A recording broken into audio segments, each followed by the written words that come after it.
everyone. It's such an exciting conference. Over 4,000 people here today. It's been just so, beautiful to see so many game developers making some really exciting things based here out of India. And we have a great panel here to talk about culture, right?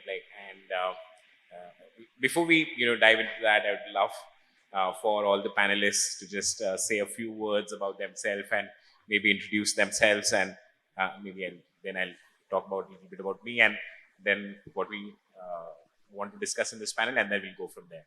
Where do you start, Matt? G'day everyone.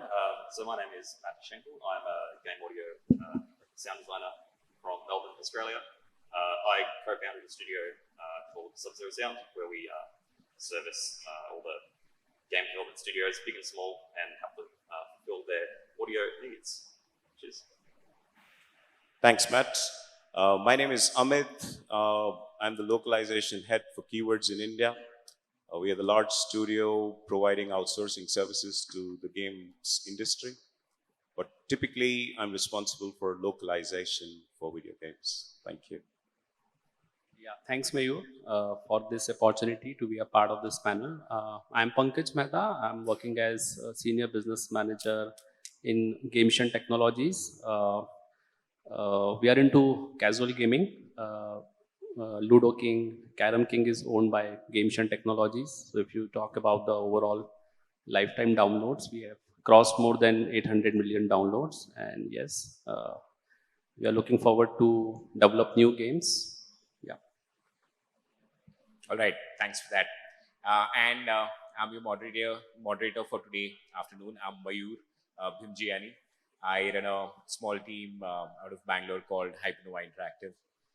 We're building larger-than-life games for India in Hindi, set in Indian places, telling Indian stories. I've had the fortune of leading that team. And the reason we really wanted to do something on culture, because India is so vast, right? There are so many different Indias. Every few hundred kilometers, we find a new language, a new cuisine, a new sort of music. So we wanted to bring different perspectives here on the stage. Basically, Matt's representing music, Pankaj representing some of the culture side as well as the language side,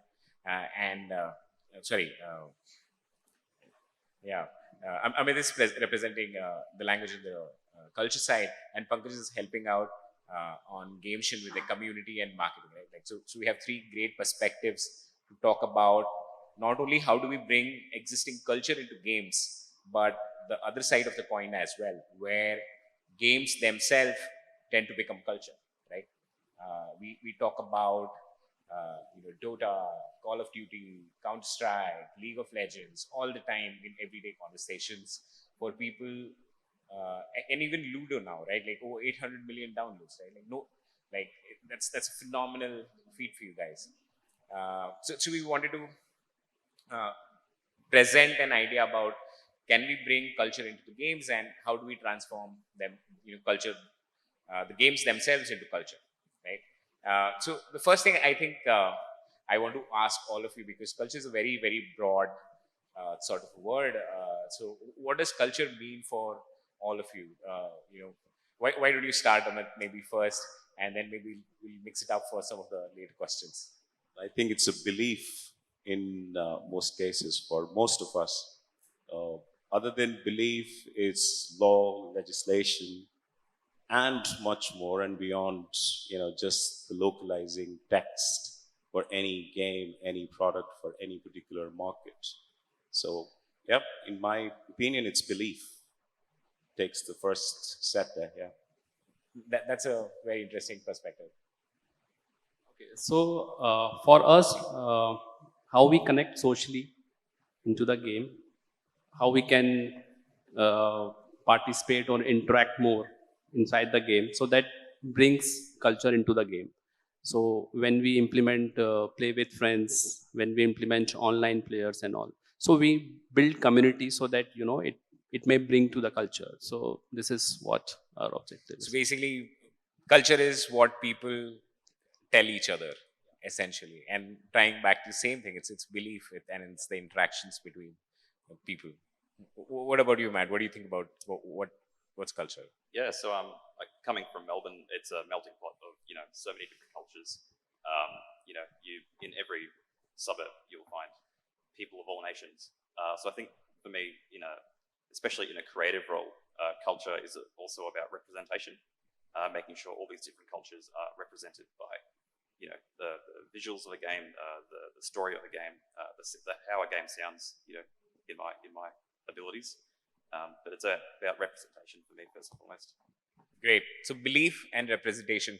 That's two great broad themes to drive culture on, I think, right? Like, and that I think that leads me, I think, to my second question. Uh, for a country that's as diverse as India, right? How important is it going to be to bring, let's say, local culture into games and present that for? Is it going to be extremely important for monetary success? And if yes, in what way will we see it? Like, if you guys could shed some light on some of that, it'll be great to hear. I think I can attempt that one. Uh, I'd like to start with an example here because, you see, particularly talking about a failure publication of Fallout 3 in Indian market. They used a character which was a cow, two-headed cow named Brahmin, which I'm sure as soon as I took this name Brahmin and a two-headed cow, which can be eaten, slaughtered in the game, which is 110% forbidden for the Indian market. So Microsoft failed the publication for Fallout 3 in India, typically basis that particular character. And Bethesda had to rework this entire model characterization within the game so that they could release in the market, which unfortunately could not be done on time. That's impact on the opportunity loss for Bethesda for the 1.4 billion market. So it's not just belief and representation, but it's also sensitivity. Absolutely. All right. Very sensitive. Okay. So for cultural growth, language is very important for us. We started with one language, that is English. Now we have 16 languages in Ludo King. And if you see the overall traffic, we have 20% coming from regional languages or other languages. So yes, it is very important for us. Yeah. And can you give us an idea about what kind of engagement or what kind of people look at because the game is localized more? Are they able to connect with it more, or maybe if you can shed some numbers around how many people play in their own language versus the standard language that might be English? Yeah, so Hindi is, it's one of the popular languages for us. So if you see the overall 20% of overall, traffic which is coming from other languages, out of 20, 15% is coming from Hindi languages. But we continue support other languages as well. And, apart from languages, we have other customized themes and everything. So yeah, that really supports your local culture. But would you say, like Ludo is obviously a very rule-driven, ludic game rather than a game in which we are telling stories. In a game like Ludo, we are building stories as we play with each other rather than telling stories. Do you think the relevance of implementing local culture might be a lot more in games where instead of rule-based gameplay, we have gameplay that's more around storytelling, more around character, more around the place? Do you think it will be a lot more impactful there? Yes, it's very, very impactful. So we have implemented lots of festival themes, historical monuments, and everything. And recently we have launched Diwali theme and Diwali dice as well. And Right.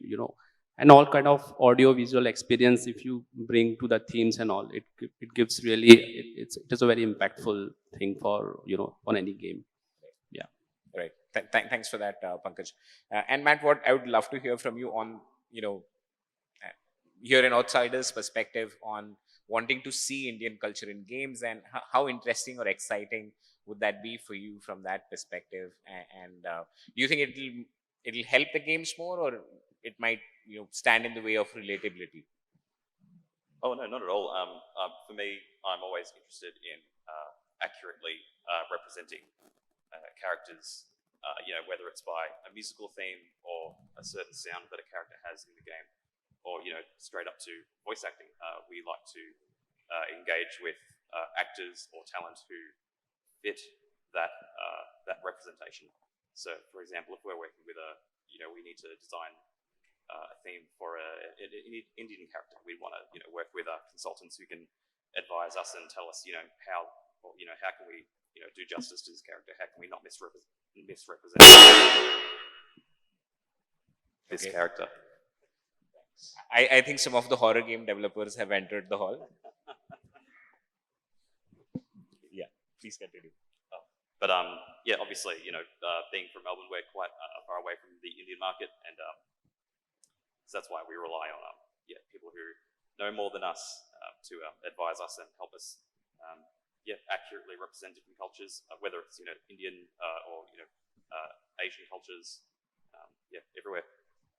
All right. So thanks for that. So what I'm also hearing is that if there's a sort of sacrosanct truth, if you're telling a story, a great story, it'll hold, I guess, anywhere around the world if it's true to its roots, and it has great drama and all the elements that go with a great story.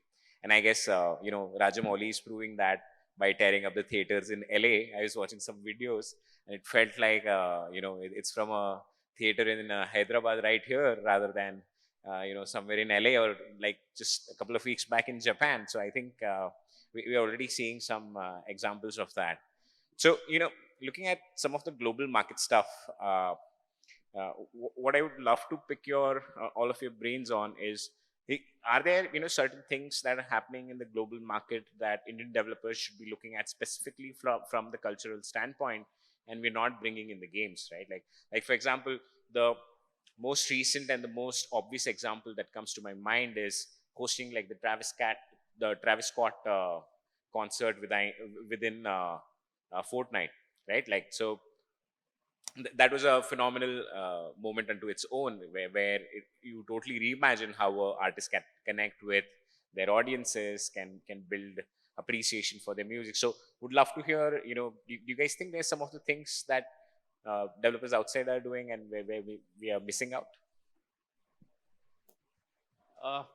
I completely understand that there are lots of techno cultures or virtual events which are happening, and but as of now we are not looking for any sort of in-game integrations for that. But yes, we have a Ludo King show which is live on YouTube channel, and basically it's like we invite Bollywood celebs and they play Ludo live, Ludo matches, and it's like a promotional deal wherein they promote their movies, and we get the bites and everything. So this is what we are doing in terms of wow.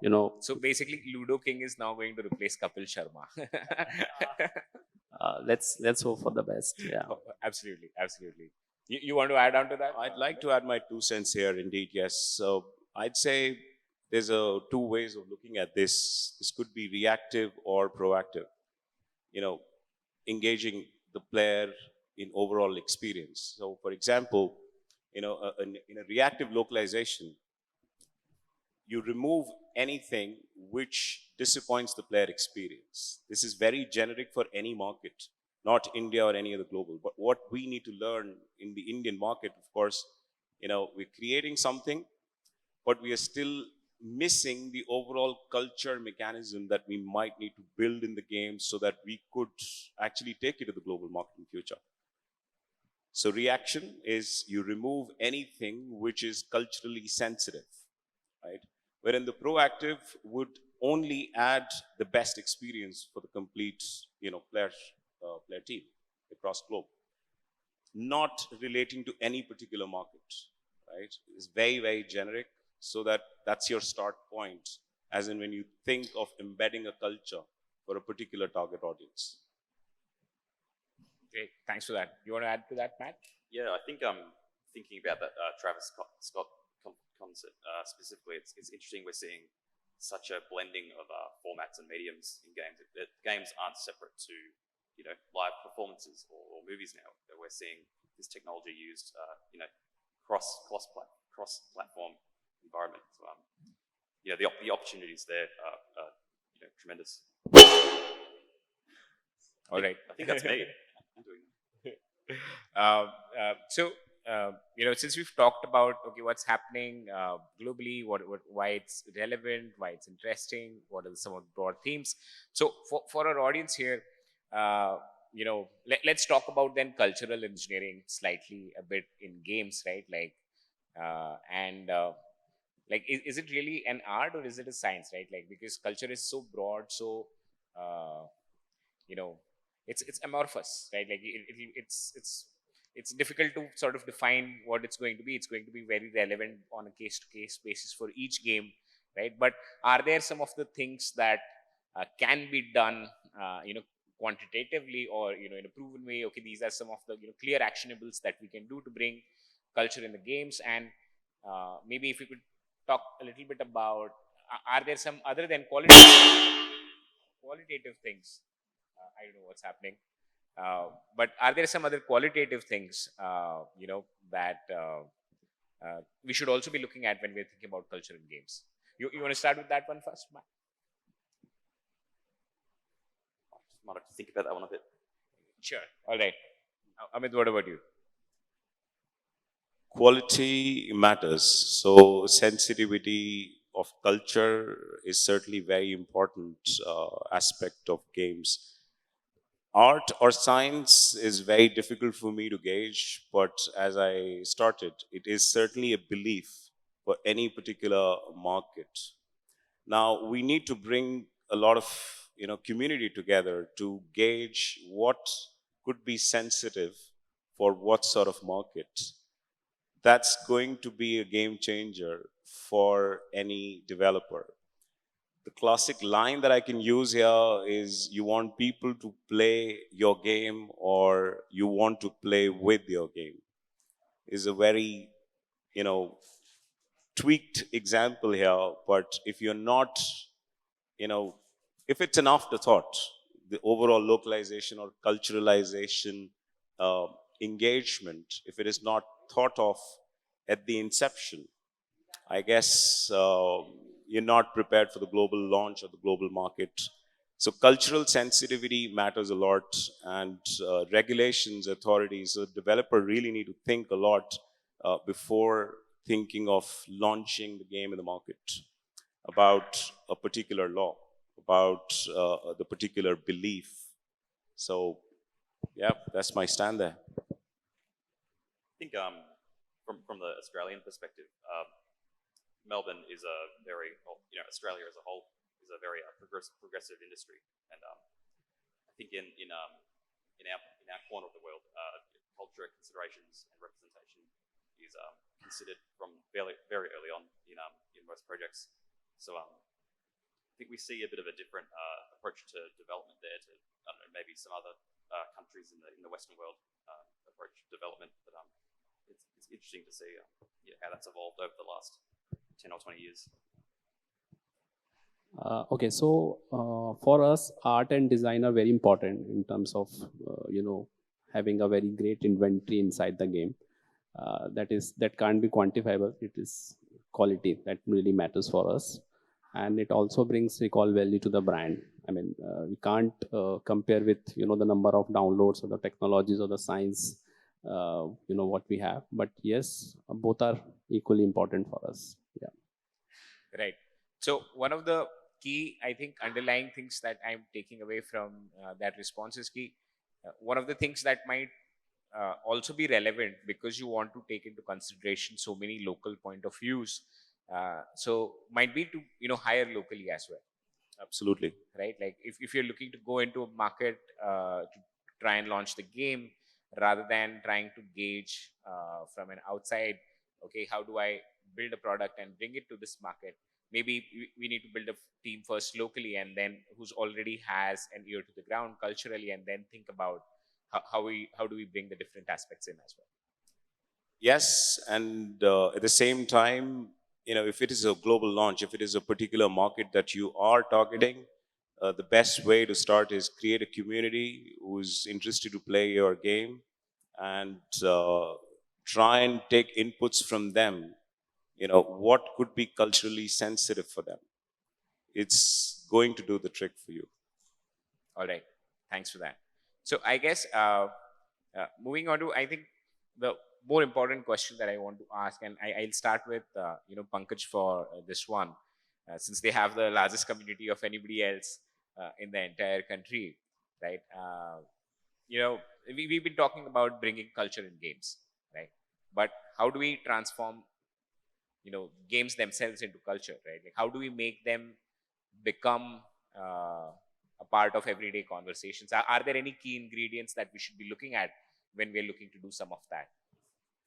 Okay, so for us, the game should be addictive and fun to play. If it comes to casual gaming and all, then what features you have implemented, what kind of technologies, or whether it's customized chats, voice chats, play with online, play with friends, that makes the game more successful.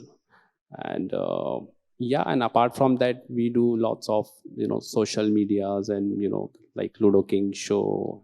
Then the users get more engaged when you see your popular actors play particular game. Then they get engaged more when it comes to YouTube or Insta, Facebook. So it's like a 360 marketing plan. We have to think and then plan it accordingly. Yep.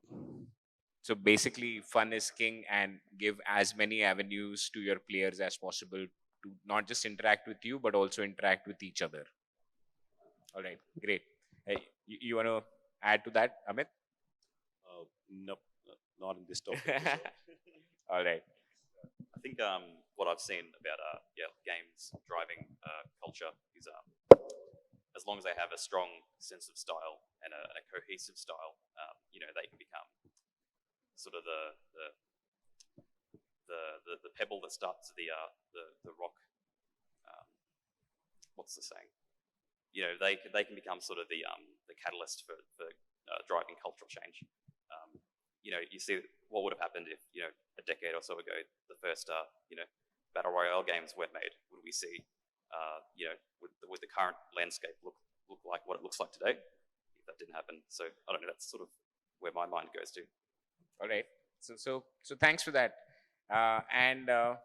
So I think some of the broad themes that we can take away from this entire chat is basically, one is belief, another is representation, sensitivity, and I guess local hiring.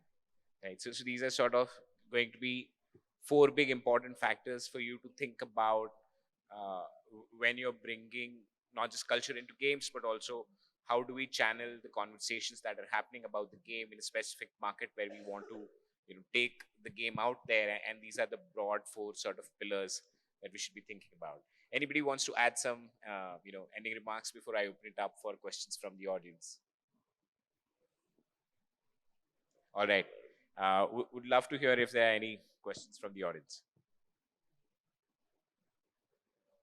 No? I guess everybody was phenomenally and crystal clear about everything they wanted to say, as I don't see any questions. So thank you again, gents, so much.